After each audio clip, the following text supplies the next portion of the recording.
Is acne even curable? You'd be surprised that a lot of people around the world believe acne is a life sentence that they have to manage for the rest of their lives forever. So in today's video, let's finally discuss, is acne even curable? I think this is a really important video, so stay tuned.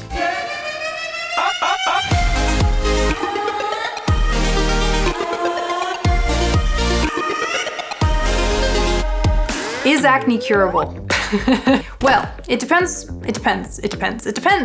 on you. It really does depend on you and how you perceive acne. Many people don't even know what it is, but they assume that it's this affliction or disease of their skin and that they're stuck with it forever. And I got a lot of people actually telling me this, you know, when I wrote the whole let's not normalize acne thing, because acne is not supposed to be a normal thing. Full-blown inflammation on the skin is not supposed to be a sign of health or normalcy. It is a sign of that inflammation and something needs to change. And it isn't a personal thing. It doesn't mean that there's anything wrong with the individual. However, there is something wrong with the skin or happening on the skin. So this question of is acne curable is kind of like, is tooth decay curable, or is it something that you have to manage symptoms of your whole life? If you think about your teeth, you brush them consistently, because when you stop brushing them, they will start to yellow, decay, and eventually fall out, right?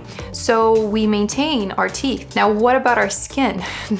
Our skin, especially our facial skin, is the most vulnerable skin on our whole body because it is always exposed to the outside world while protecting us. Not only is it constantly regenerating while keeping you alive, keeping hydration in while keeping radiation out. Our skin protects our organs from UV radiation. Besides all that, our skin also has a microbiome, living organisms living on it. So there's mites, there's yeast, there's bacteria, and all of these critters are actually alive while our skin is regenerating, sloughing off dead skin cells, creating new ones, healing you. You don't have to worry about the wound healing. It actually just heals on its own. You don't have to tell your skin like, hey, heal. No, it will heal on its own. So our facial skin is the one skin that doesn't really get any physical protection in terms of clothing. Our arms, our legs, they're usually covered. And besides dealing with everything elegantly,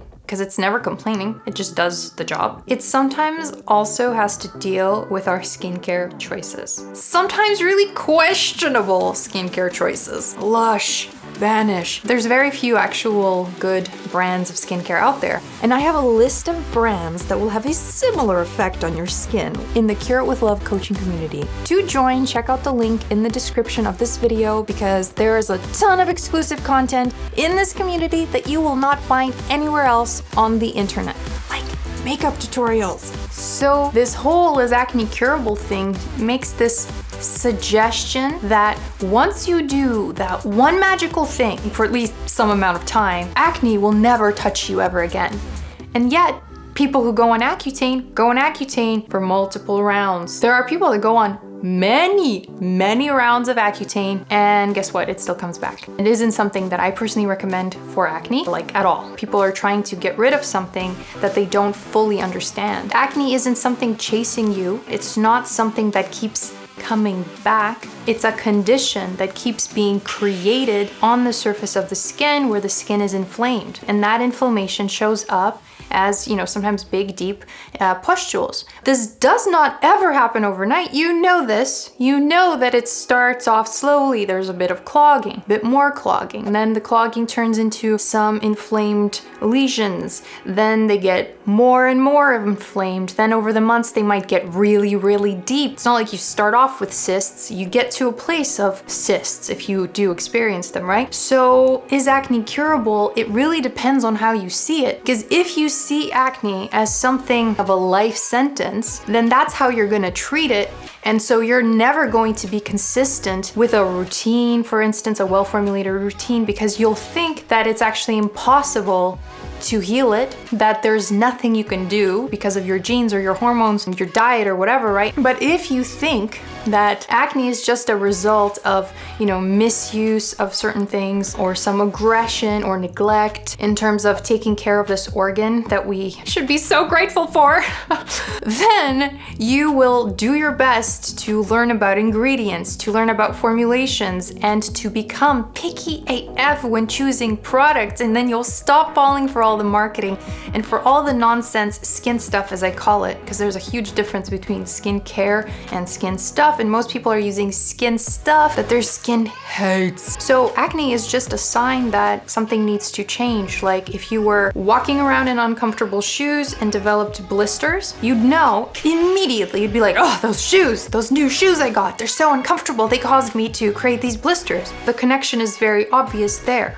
However, with skincare, the connection is less obvious because sometimes our skin is so resilient that it takes decades for us to actually see that inflammation on the surface. Doesn't mean that it's not being created deeper in the skin. But again, skin resilience is something that people ask me about all the time. Like, how can that person use Dove soap? Well, their skin is really resilient and they're not seeing the consequences of using Dove soap yet, but it's only a question of time, right? So is acne curable? In my opinion, yes, because I've seen people get consistently clear skin, and I mean long term. I am one of these people, but I had to tell a new story around acne for me to be able to move past it, to stop being an acne sufferer in my own mind. And this is a complicated thing that I've discussed multiple times on lives, on my Clearly Aligned lives on Instagram. This is something that a lot of people actually need help with, is telling a new story around their skin. Some people tell the story about their skin, that their skin is this horrible organ that keeps disappointing me. It's just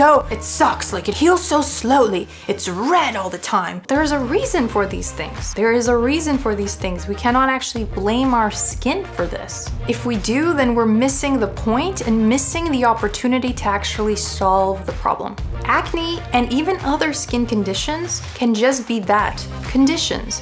And conditions change. But if you make acne into something that it isn't, tell the story of it being genetic or hormonal, that's what you're going to experience, and it will be literally a lifelong journey. I know some coaches that call it a lifelong journey, and they put people on candida cleanses and parasite cleanses, and they make them use jojoba oil on the surface of their skin, so they're feeding a yeast on their skin. Their skin gets worse on the surface, but the acne coaches just tell them, well, you have to be a little better with the food that you're eating because you had a banana yesterday. Obviously your body is toxic, you're sick inside, and acne is a lifelong journey. From that coach's perspective, that's true for them because that's what they're creating. They're literally creating that experience not just for themselves in their own skin, but also in their clients, right? So it's interesting, because how we look at things is what we experience. Your thoughts, your beliefs, they inform your experience. They create your experience. And so we have to become very, very mindful of the thoughts and the beliefs that we are holding on to about the subject of skin. And when we become more mindful and we become aware of the limiting beliefs we have around this subject, we can actually see it for what it really is. And what it really is can be summed up in the phrase skin care. The operative word is care, and many products out there, they're not very caring towards the skin. They're skin damaging, right? Once we replace the skin stuff with skin care, we can see our skin improve. The real key is lowering inflammation, not creating it, because then we can train our skin to calm down and not be so reactive, and over time become really balanced and healthy again. So to get clear and healthy skin, we do have to be consistent long term, not just for some amount of time to get the results that we want and then start experimenting with random things again, and start aggressing our skin or start telling stories about our skin being not as perfect as we'd like, because it's a very slippery slope. From appreciation to obsession over our skin, slippery slope. And I see people, it's like a pendulum. People go from appreciation, obsession, appreciation, obsession, and obsession breeds more and more problems on our skin that weren't there necessarily to begin with. So please, please, please, please decide if acne is curable or not for you. I hope you enjoyed this video and this perspective, because all that it is a perspective on healing. And if it helps you see things differently, then I'm so happy. I believe that literally every one of us get to have everything that we want, and life gets to be easy and fun with clear skin as well. Clear skin doesn't have to be an optional thing in our experience. We can actually have it if we want it, but we have to decide if we get to have it. So if you enjoyed this video, please give me a like, because that helps YouTube know to share this amazing video with more people. And I hope it helps you shorten that acne healing journey, right? It does not need to be a lifelong journey. And it does not need to be a struggle, okay? No struggling. Don't forget to subscribe to this channel for more videos like this one. This was Olena of OlenaBeley.com. I hope to see you in the next video.